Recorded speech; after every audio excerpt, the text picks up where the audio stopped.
6.3 is our presentation tonight. I will introduce Mrs. Gallo, but we're very excited to be moving forward with the Agriscience STEM program here at Chippewa. And I do want to thank all the parents, because I know the PTOs work very hard to get parents out here so they can learn about it and be ambassadors in the community for this wonderful program. So thank you all for coming, and Mrs. Gallo.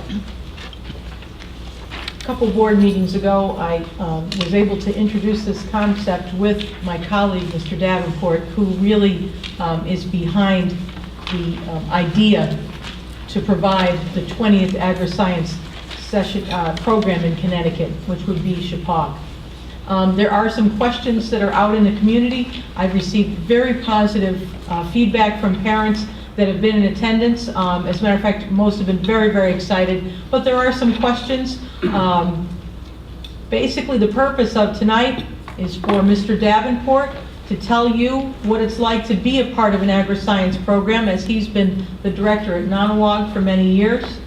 We have Karen Hutchinson, who is from the National FFA, who can tell you from the perspective, a national perspective, what happens to kids who go through an Agriscience program. What are their prospects? What are they training to do? What does it do for them?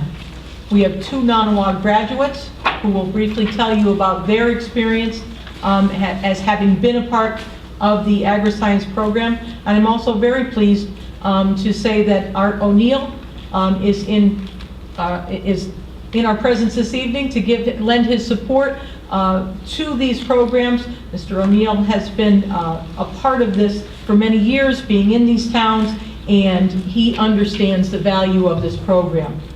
The biggest question that I've received, just very briefly, and I'm very glad that I have, someone called me today and said, are you changing the name of Chippewa? Absolutely, positively not.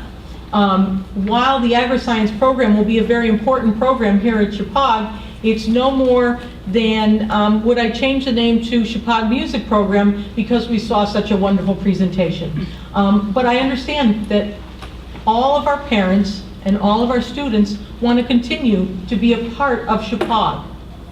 What this program will do, and you'll learn more about that tonight, is it will provide all of our students with more opportunities, and some of our students with a very focused, almost major in high school or concentration.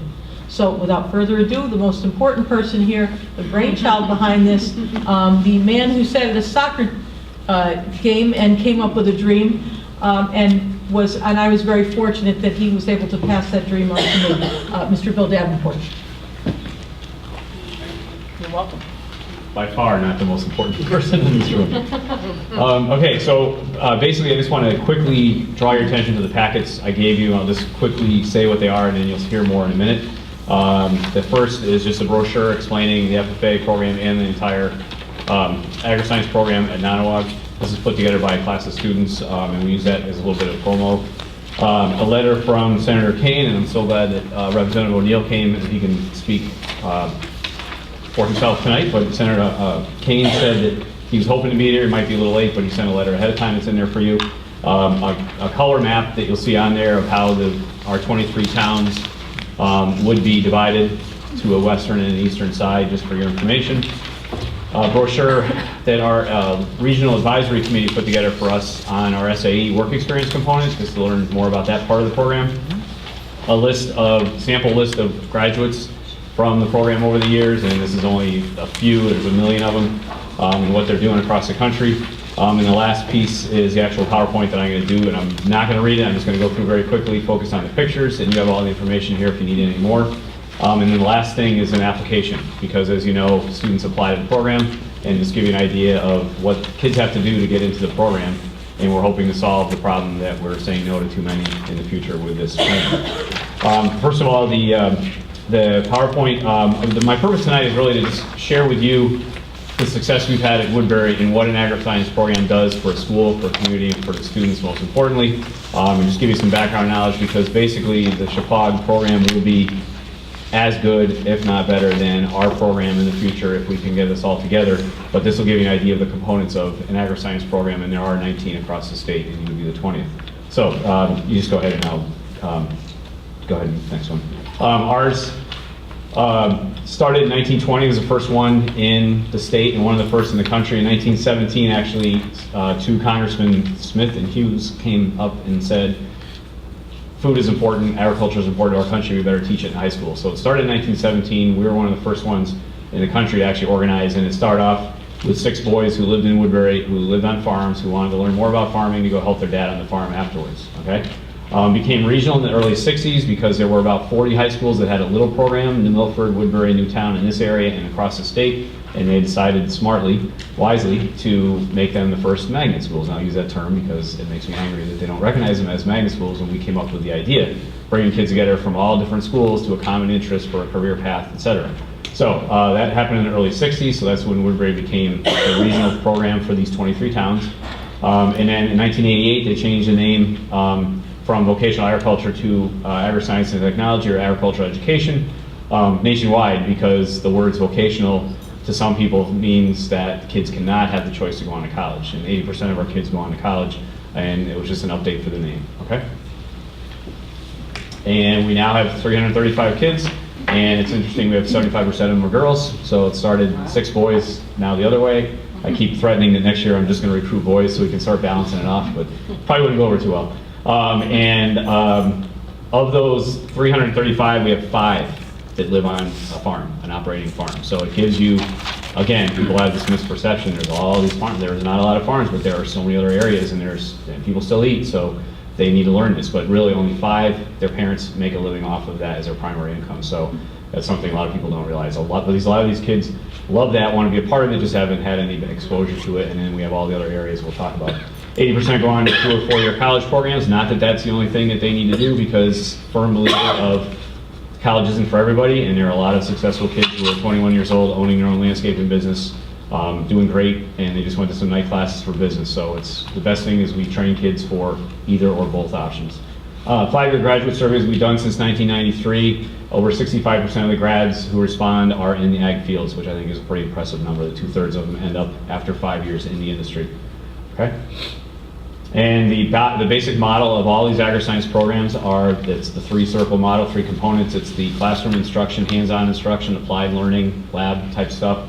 The SAE, which is the work experience component, where they go outside of the classroom and have to earn 200 hours of work experience at an approved agricultural setting for their sophomore, junior, senior year. And then the FFA, of course, is the student leadership development portion, which makes us unique, and it really brings a kid into ready to rock with the world when they graduate from high school, because of the public speaking and parliamentary procedure and teamwork and all the other good stuff, the people skills that employers are telling every high school, you got to figure out a way to teach these kids something about working together and public speaking. So, okay. Our freshman year, they go through exploratory, and they get a marking period of each of these courses. It's all in your, basically an overview of the ag industry. Next one is sophomore year. We allow them to choose 4 marking period courses of the 9 areas that we teach in the upper level. So they meet about a period and a half a day, so they have an extended period of time and learn more about what interests them of the 9 areas. If you go to the next slide, those are the 9 areas that the juniors and seniors are able to meet for double periods and actually major in for 2 years. And by major, I mean we go into the depth of curriculum that we have 8 or 9 colleges in the Northeast that accept our students, and they give them 6 credits of college credit for what they get in those 2 years, which is a great step ahead for these kids too when they go into their careers. Okay. This is just a brochure you have in front of you. I won't spend any time on, but it's just an overview of the FFA and how it works into the program. Next slide is the back of it. Okay, we have that. All set. And then the FFA is awesome. It's just the best thing in the world, and kids get so much out of it. I could go on forever telling you about successful grads, but I grabbed this picture. I was going to crop me out of it because it's so not about me. It's about those 4 girls in the middle. Mm-hmm. They were our national champions, like won nationally, first place in food science. And the 2 girls on the left are up at UMass. One is in natural resources management, the other was animal science. The blonde in the middle is at Texas A&M as a junior, majoring in pre-vet. And the next girl is at UConn, majoring in animal science. All 4 of them in AP classes, just rocking it in high school, but also love the ag thing. They also, 3 of them were at other judging teams that went out to nationals. So our chapter is nationally recognized as sending a lot of teams to national competitions because we have kids that love to do it, and we work pretty hard with them to make it happen. So we also have a huge parent support group. I know in high schools, it's really hard to have a big PTO. Usually our high school, actually 5 or 6 parents come to it for the high school PTO. We actually have 170 dues paid members of our parents, of our current students, just people in the community that want to help, and actually parents of past members, which is crazy. You think that when their kids are done with school, they're not going to do it. They still come once a month. There's about 30 people. They come and because their kid got so much out of the program, they want to give back to other kids. So it speaks volumes about what the kids get out of the program. And they do all kinds of activities for us to raise money and support as a PTO would. The SAE is just the supervised ag experience, the work experience component. Every sophomore, junior, and senior has to go find a job, working at a vet's office, at a horse barn, at a state park, at a small engine shop, or whatever they're interested in to learn more, a florist or whatever, to learn more about what they're learning in school. And it's that job internship, valuable job, workplace skills, something else that a lot of high schools just don't have the opportunity to do. And this is part of the program that makes us unique. And then we're going to burn through these pictures pretty quickly, but I think I put 30 pictures of kids doing things for their SAE. So we have surveying and building concrete walks around houses, working at the Milford Agway. Dog kennel, owns his own landscaping business. He's a senior in high school. Working with construction and building barns. Logue's Farm Stand. Place in Southbury, another organic farm market. LeBon's Meat Market, 3 kids work there and learn the meat cutting skills and are in that part of it. Veterinarian's assistant. A couple of girls are twins that actually show dogs competitively nationwide, actually are in our program and do that kind of stuff. Flanders Nature Center, ag education for the summer programs they have. That's the other twin with the other dog. Working at greenhouses, vegetable production, floral production. A lot of horse kids, a lot of horses in this area. Every horse barn you go to, you'll find a couple Nottawa kids working there. Greenhouses, nurseries.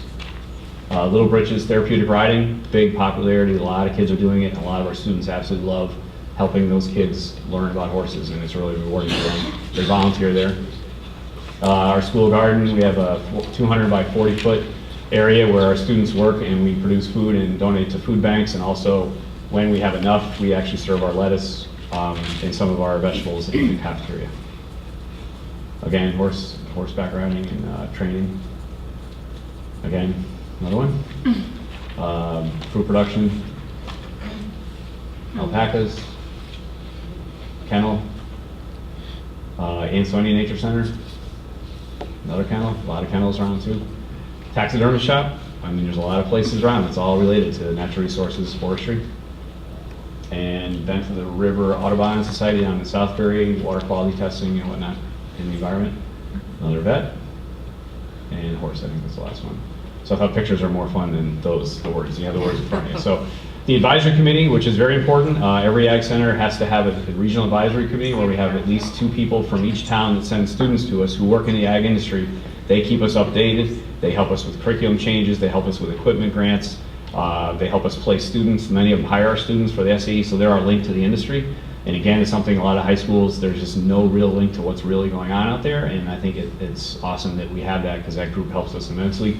And they love seeing the kids and helping the kids, and it works together. So huge community support for this kind of thing. And half of those advisory committee members actually are in the towns that would be coming here and in your towns actually.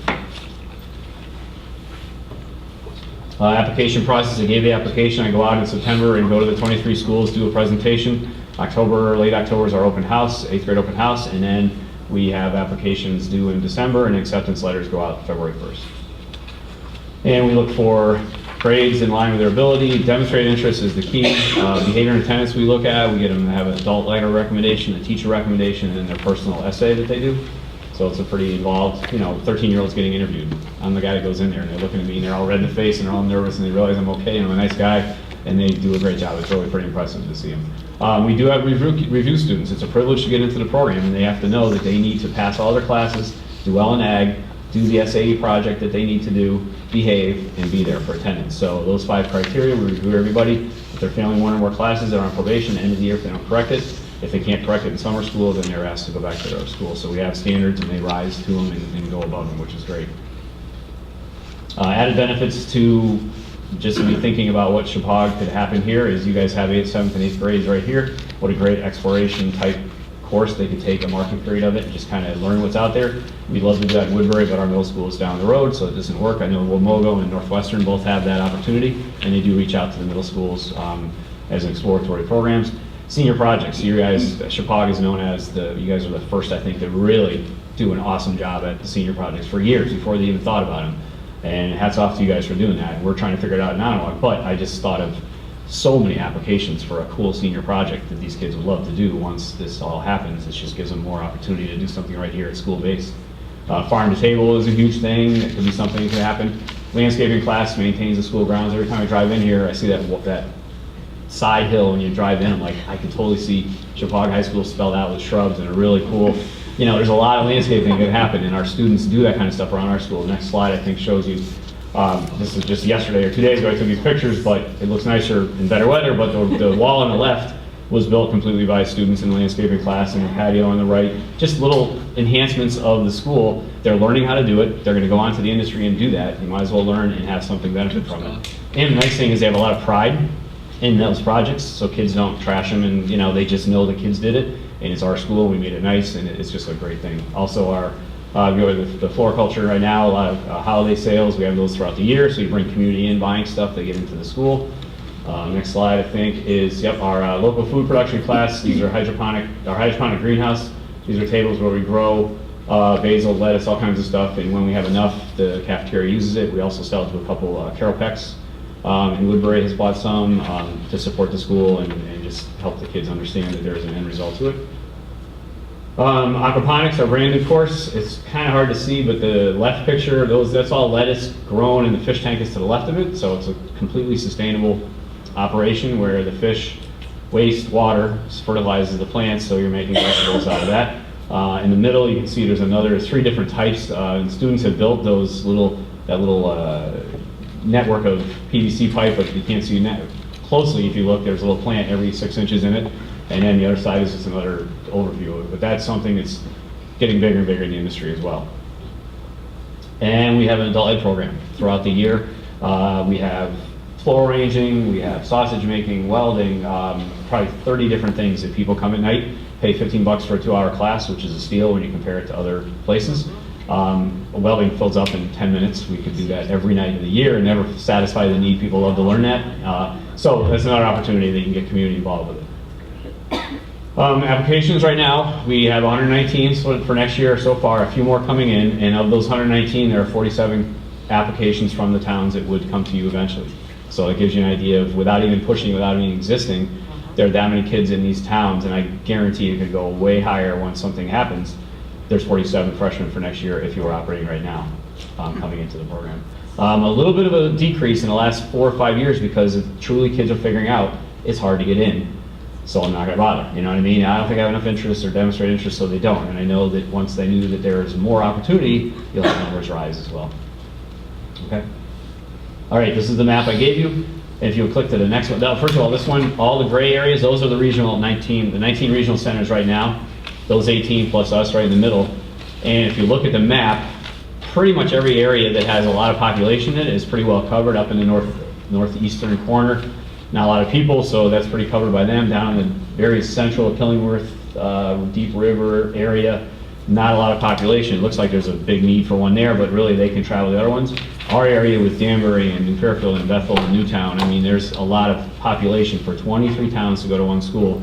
That's a dilemma. And it really, I've asked a lot of people, I even talked to a bunch of legislators actually, and they're like, why didn't we think of this 15 years ago? And we just haven't found a place that would be willing to host it. So next slide just has a close-up version, and you can see what a line would be. It just makes sense, a western area and an eastern area.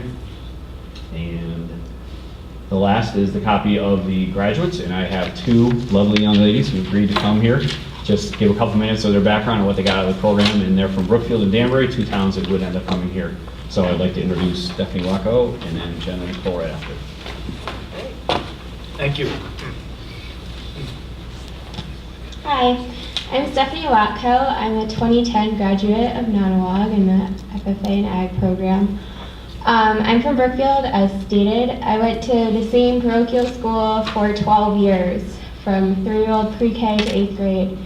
So when it came to picking a high school, it was kind of scary going to a town that was 30 miles away. And it was a big move for me in general because I was very shy, not very outgoing, not very confident in public speaking or anything like that. But I found out about the program through horseback riding at a barn that I went to in Woodbury. So I immediately applied and I got accepted, and it was very exciting.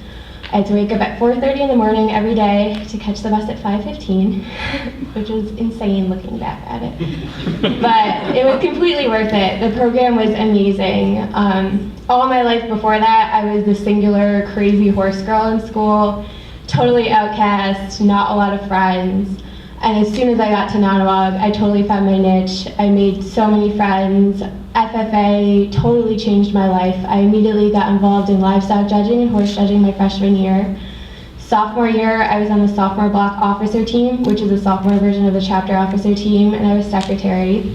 And sophomore year we won horse judging at the state. I was first place individual and also first place in the region. So we moved on to nationals where we were a gold medal team. And then my junior year, I was roped into dairy judging by Mr. D, which was a completely new field to me, being a horse girl, getting into dairy cattle, but I loved it. And my senior year, I was chapter president. And I also went to nationals for dairy judging, which we were also first in state and region prior to that. And we were the 4th place team nationally, which is a big deal. And I was a top 10 individual. So because of that, we got to go to Europe for a international competition in Scotland and also a tour of Europe of, 5 countries? I think it was, yeah. So it was amazing. We got to go to Paris, we got to go to London, France, Germany, Luxembourg. It was a trip of a lifetime, and it was completely funded, which was amazing.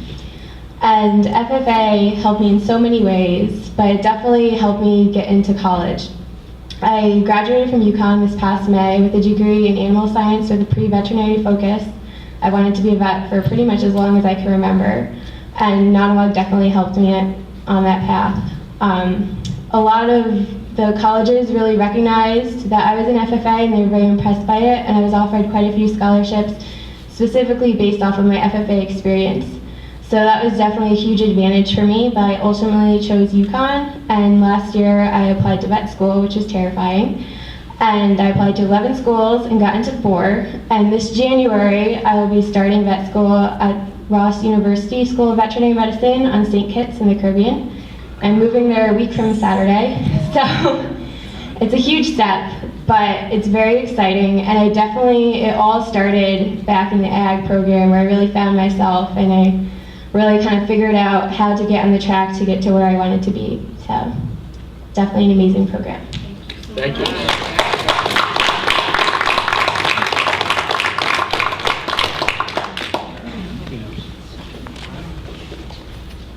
Hi, good evening, everybody.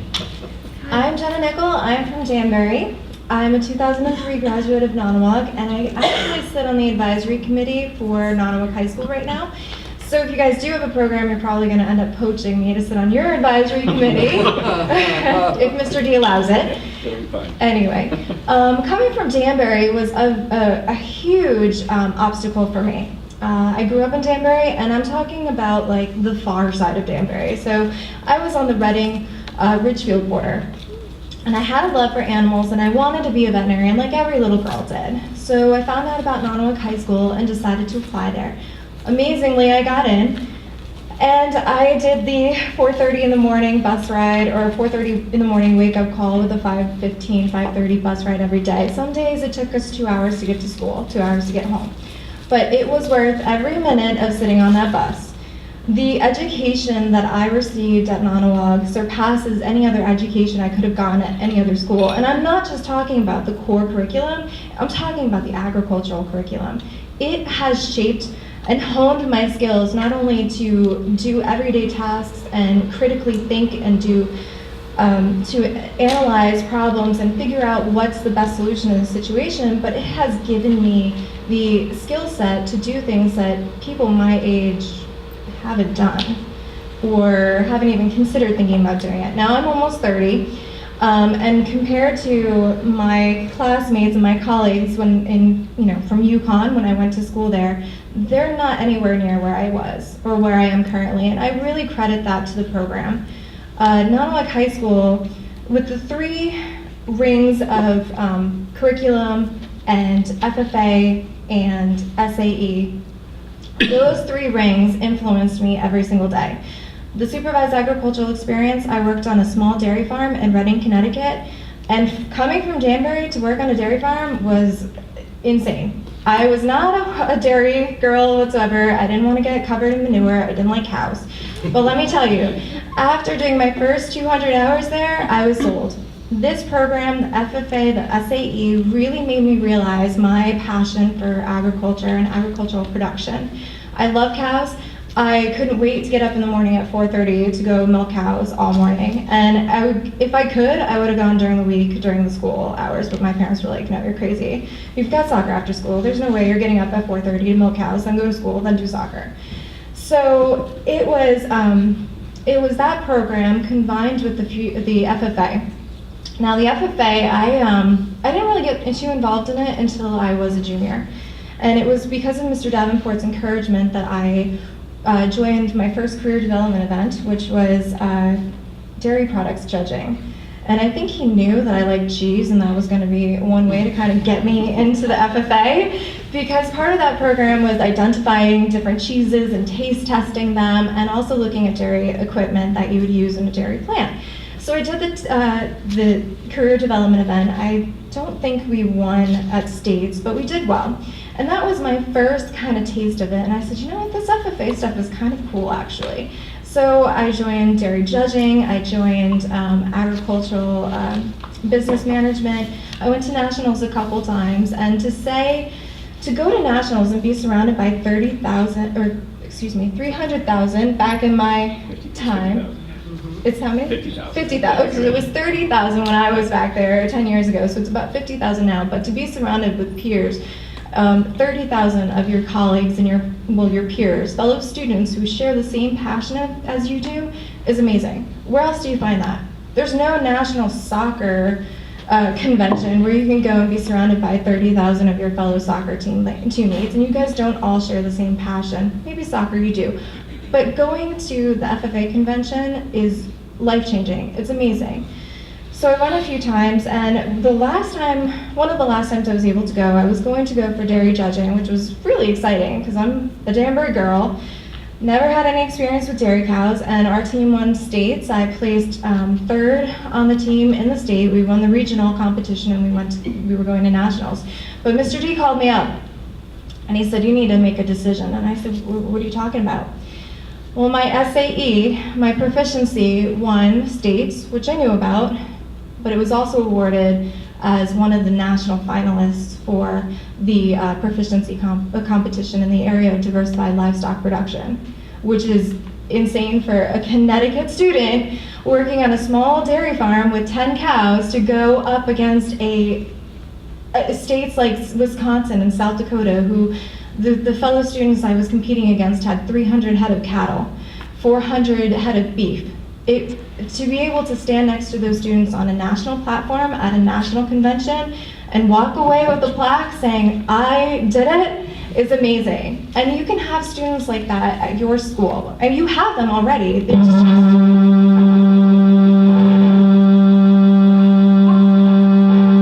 Sorry. Oh, sorry about It's true. that. Well, I was going to say, you have those students already, but bringing this curriculum to your school and giving them the skill set and giving them the opportunities and giving them the curriculum, the job experience, and the program will just bring everything together for those students and just give them a platform to be able to shine and to be able to grow and to be able to do amazing things.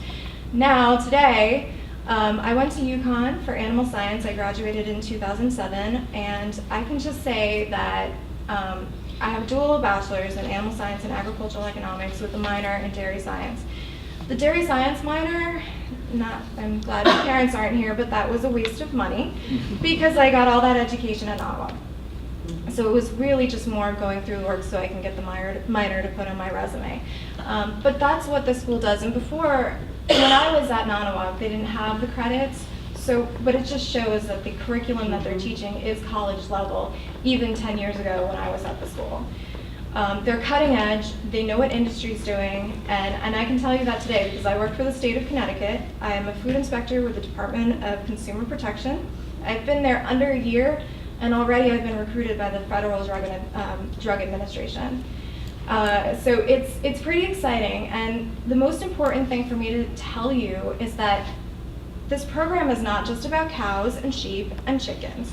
It's not just about growing your food and harvesting it. This program is about the end result as well. We all go home at night and we go to the grocery store and we pick up our lettuce and we pick up our salad dressing and we pick up our tomatoes and our onions and everything else, our chicken.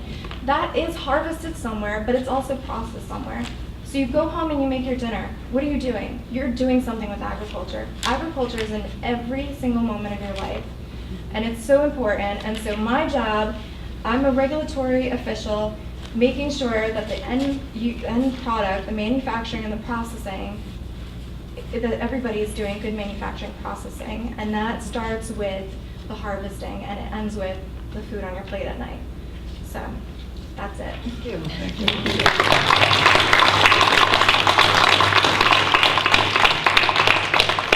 Thank you, ladies. And those are only two of, I could have 3,000 lined up here to tell you their story. It's great. I'd like to now introduce Karen Hutchinson from the National FFA. She's one of the local program specialists. Is that what it's called now? Success specialist, LPS specialist. And there are 6 of you, I think? Yes. Okay, and she's the Northeast Corridor one. So she drove up from Delaware today to be here tonight to give you a national scope of what the whole ag program and FFA does. So thank you.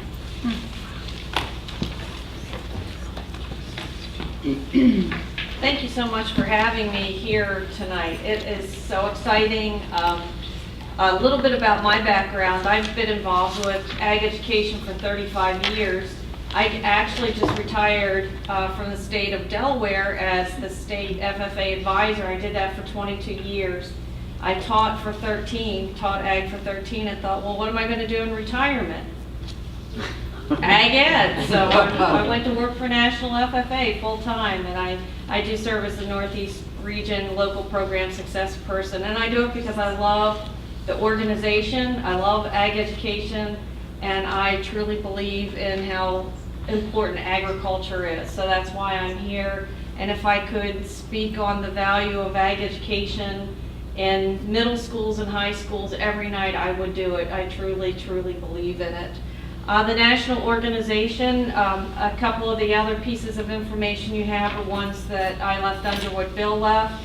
And that's just a little bit about the National FFA organization. By the numbers, there's over 600,000 members nationwide.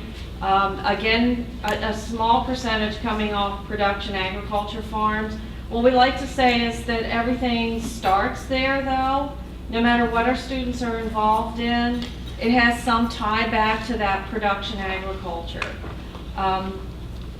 Also, our national convention this year, there were approximately 65,000 students and advisors and guests that registered.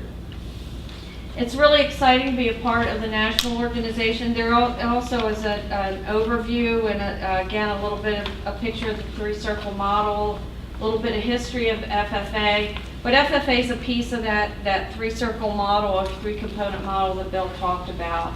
And FFA wouldn't exist without the classroom instruction and without the SAE part. Some of the things, there are a tremendous number of leadership opportunities available for students from middle school all the way up through their college careers. There's different training programs. There's a Washington Leadership Conference that students can apply and go to from the time they're in 9th grade all the way through. They go to Washington, D.C. They learn about agriculture. They learn about the policies and legislation surrounding agriculture. A huge piece of that. We have a lot of kids that actually go into the policy side of agriculture. They may go into law. They may go into environmental studies or whatever. So it is a very wide-ranging occupation. There's a state president's conference, so all of the state presidents and the vice president spend a week in Washington also, learning more leadership skills and also learning to advocate for agriculture.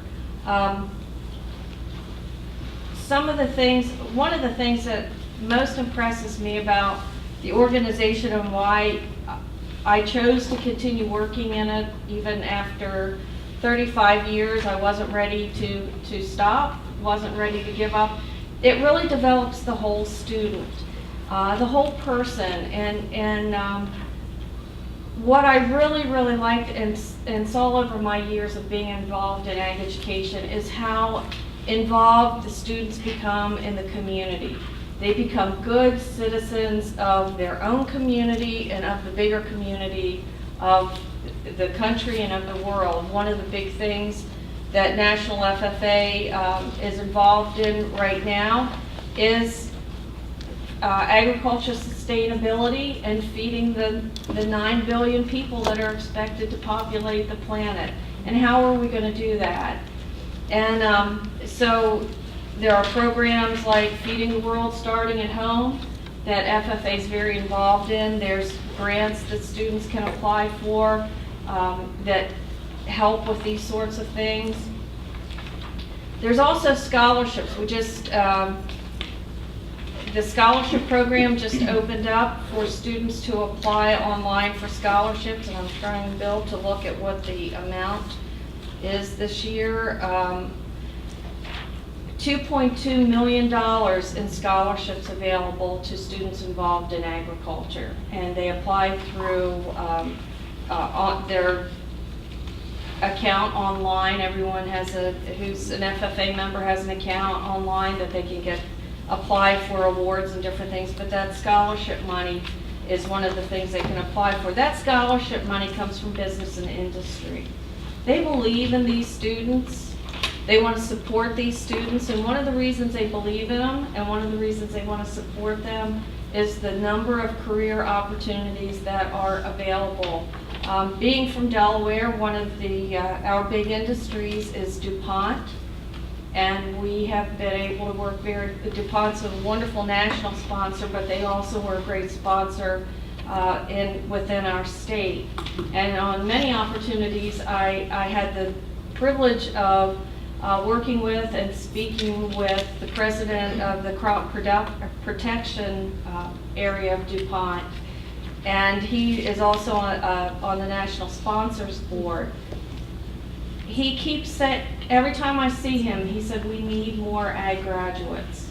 We can't find enough people to apply for all of the jobs we have open from all levels, whether it's out of a community college, out of a 4-year degree, a PhD, whatever. They are constantly looking for people with an agriculture background. The field is growing. It continues to grow. The STEM opportunities in agriculture are absolutely incredible. When you think about agriculture and that now there were only 5 out of your program going back to production, but those 5 farms are feeding how many more people? How did that happen? It didn't just happen when people moved off the farm. It happened because agriculture is so important, so critical, the whole STEM piece. And it isn't new to agriculture. STEM is not new to agriculture. STEM has been a piece of agriculture for years. The science, the technology, the engineering, the mathematics. How do we continue to feed more people with fewer people in production and fewer acres of land in production? It's because of the science. It's because of the technology. It's because of the engineering that people involved in agriculture use every day to help a world feed more people with less land. And so I can't tell you enough about how much agriculture is STEM. It is a complete STEM program. One of the things that I've also seen is in some areas, the environmental AP program is taught in the ag program because they do a pathway in environmental sciences, and so they do that capstone as the AP environmental class. And that's worked really well in a lot of districts. I've seen that happen. Probably one of I've seen great partnerships between programs where there's a great culinary program in a school and a great ag science program in a school, and they use the hydroponics. They use the school garden to provide the culinary with herbs and different ingredients for them to then do what they need to do and to learn to make fresh foods. A lot of the kids that we see have absolutely no idea where their food comes from. Absolutely no idea. And the more we can educate kids about where their food comes from and food safety and how critical food safety is. And I think that's why there's a lot of movement to locally grown and the farm to table movement, which I think is great. There's also a tremendous amount of professional development available for our teachers. We don't expect teachers to get out of college and stop learning. Agriculture changes constantly. It is one of those careers that is not stagnant. The technology involved in it, the science involved in agriculture changes all the time. So we try to provide different opportunities, and most of this is done, again, through great sponsors that support through National FFA. Their DuPont company supports the Ag Ambassador program, where they bring teachers in 2 different weeks in the summer, 2 different groups of teachers, and train them on inquiry-based instruction, intensive instruction for those teachers. They also get to see some of the job opportunities available to their students that do choose to go on. There's the CASE curriculum that is out there that also is very inquiry-based, where teachers go for 2 weeks of training to be able to teach the different areas. I'll just mention a couple more things because, like everybody else, we're crazy. You know? People that are in ag ed are crazy. We could talk forever about what we love. We love the organization. We love I have students that I taught when I first started teaching many years ago who I still are in touch with. There's a relationship that you build with your students and your parents and your community. The first school I taught in, I was out of that school 11 years, and every time I went down there, I'd have somebody say, "Are you coming back?" No, I've been gone 11 years now. I'm at the state. I like what I do. But they really, the support you get, the ability to get to learn, to know who your parents are, to know your students, it's just I don't know why anybody would teach anything else but ag. I don't understand. But for some reason, some people like other things too. But I do say, if you could teach everything through agriculture. I truly believe that. You could teach history, you could teach science, you could teach everything through the opportunities, the global opportunities for kids is great too.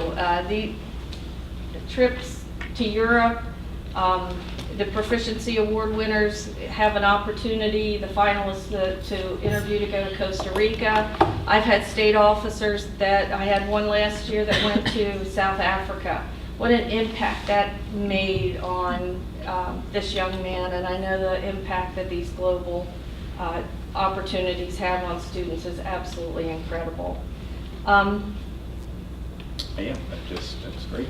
Okay. Career outlook. Career outlook is wonderful. Our colleges, universities, our business people keep saying, pump out ag majors, ag students, we need them. We can't find enough to fill all the occupations. The biggest problem is if you go to federal or usually even state Department of Labor statistics, you'll never see that there's a shortage of agriculture people, because they usually just look at production. A lot of the things you see for scientists, for research, for business people are ag-related industries. Mm-hmm. They just show up mixed in with banking, with everything else. The people who really let us know that there is a need are our business and industry people and our college people. I know in our state, our community college, their ag program has a 98% placement rate in the field, which is unbelievable. The university usually has more positions that people want than they have graduates for. And they usually end up making their average salary is usually pretty darn good when compared to the other colleges in the area. Certainly if I can answer any questions, I'd be happy to do that.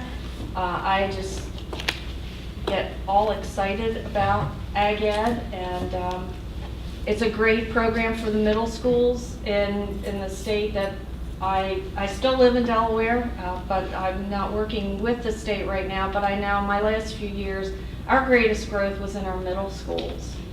We had a high school program in every school district in the state, but our growth was in middle schools. And to see what these middle school kids can do, when you set them loose with the Ag Science Fair or some of these different projects, it is amazing what they come up with. And they get enthused, and if they get enthused in middle school, they stay with it through high school. It's just a great program for them. So the outlook for employment is great. I know one of the colleges we worked with said they love Ag Ed students. They love kids that have gone through FFA because they come into college knowing what they want. They're focused. They don't change their major multiple times. And as a parent of 2 kids in college, I really appreciate that they not change their major, because it usually means extra time and extra money. So if they go in knowing what they want, that's a win for everybody. So thanks a lot for having me here tonight and for listening. And any other questions I can answer, feel free to ask them. Bill and they all know how to get in touch with me. I would highly suggest that you go to the National FFA website, which is just www.ffa.org, and see some of the great resources that are on the website and some of the great opportunities for the students. Thank you. Thank you. A couple of brief comments. Thank you, Karen, very much. I mean, to come up and do this for a 20-minute deal, it's amazing, and I really appreciate it. But that's the outreach. I mean, the FFA is excited to have new programs because they're being told by the industry we need more kids, bottom line. And so hopefully this can help fix that. The slide I showed you with the girls, that food science team, I forgot to mention that Kraft Foods guy, the sponsor of that contest, that day told all 4 of them, once you're done with college, you have a guaranteed job there, because they know the caliber of these kids in every one of those contests. So those are the kind of people that they're there looking for, those industry. That's why they're sponsoring them, because they get to pick from the best to employ, which is awesome. And also thank you, girls. Completely proud of you as always. You're awesome. Did a great job. Also, Karen has also served on the National FFA board, and I'm actually on it right now. I'm halfway through my term. And again, every board meeting we have in Indianapolis, same thing, is we need more kids. We have all these jobs waiting. How are we going to feed these people in 30 years? I mean, it's a national movement. So to be a part of possible solution to that. And then, like I said, I'm the guy who goes out and I have to say no to these kids. And today I went to Oxford and I had 10 kids I interviewed. And one girl, her brother's in the program and her cousin went through the program 3 years ago, sits down across from me, and I was looking through her application. How you doing? Oh, good, you know. And then she pulls out her pocket. She pulls this out of her pocket. And she goes, my brother and my cousin thought this may help. And she sent it over. I mean, that's how desperate these kids wanted this program. And I told her, I'm like, if it was bigger and green, I might do something for you. But how wants to do that she thought to steal her Monopoly money? I'm going to keep this forever. She's great. But those are the kind of kids we're saying no to. I mean, think about it. So you guys can be the solution, a huge solution to having every one of those kids who has this passion, who wants to do this to make it happen. So, and lastly, I want to introduce Representative O'Neill, who graciously came, a huge supporter of our program for years. I can always count on him, and he is your rep, and he accepted the invitation to come to the meeting and share his thoughts. So, thank you. Thank you. I'll try to be brief. This is a program that works. I've been going to FFA dinners, breakfasts, events at Nonawag for 25 years. The students that or graduates that you just heard from are outstanding. I think you could tell that from their presentation. However, they are not unusual for the program. they're fairly typical of the students who graduate from this program. One of the things in talking to the students when I go there to the various events for the last 25 years, a consistent theme is that these are students who go into the program, and one of them mentioned this, not really sure where they wanted to go, not really fitting into the traditional kind of program that high schools offer to students, and then finding their passion, finding their purpose in life, and running with it, and maturing very, very rapidly. You compare the student, when we're talking, you're seeing now, after they graduated, they've gone to college and beyond. But when you talk to a 17 or an 18-year-old student who is almost as focused and confident and poised and clear-headed about what they're trying to do with their lives and where they're going to go with their lives, you see that the effectiveness of this, what the effectiveness of this program really is.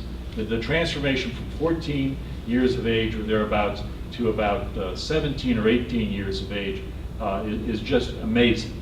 And when you compare that to the typical student who's going through a regular high school program, it's just astounding the impact that this program has on these students. They don't go into the program with an absolute guarantee of where they want to go or the absolute certainty of what they want to do with that level of confidence and with that level of focus. The difference is what the program provides to them.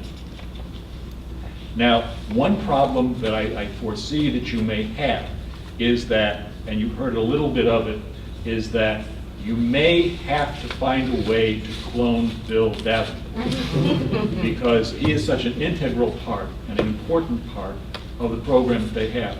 But I think that with the assistance that he's going to provide to helping get this thing set up, and I believe that that passion that you see in the students that are here, you see it from so many other people that are associated with the program, other teachers that are at the program, who feed off of the enthusiasm of the students. Once the students really start to be energized by what they're seeing, what they're having an opportunity to do, it's a mutually reinforcing kind of effect. These programs are, in my opinion, and I've seen a lot of students come through a lot of our magnet schools and a lot of our other special charter schools, all the things that the state is trying to do with education, our goals, which are sometimes met, sometimes not, those goals are being achieved with agricultural programs and have been for decades, 3/4 of a century now, really. And the more of this that we can get, the better off the state of Connecticut will be. And I think Chappaqua will be enormously benefited from having this kind of a program. If you can make it work, and if there's any way I can help you get this thing to work, I will do it. Because this is such an enormously successful program for the students, I think for the school system, and for the state of Connecticut. If there's any way to make this happen, it's worth the effort to do it. Thank you. Thank you. Thank you so much. Representative O'Neill, thank you for coming on behalf of the board. We appreciate it very much. And without seeking to bind you, just I wonder, because you can't bind the legislature, do you believe that this effort would have support in the legislature? Yes.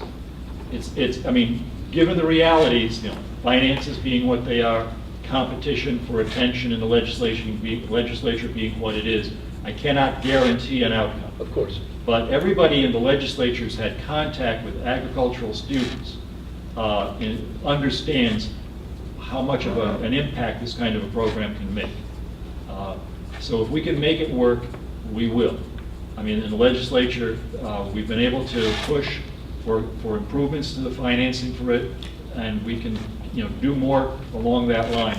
I think that when you look at the quality of the educational experience and the results, it just speaks for itself to the point where if we could transfer any money, we know that it will produce a good result. Thank you very much. Thank you.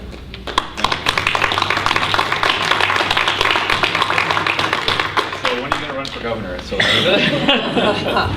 Just one thing about that is one thing we have going for, a lot of things we have going for us as far as the quality of the program, but 1989 is the last ag program that's been put together at the state. It was in Bloomfield. So we have that many years, 4 years or so.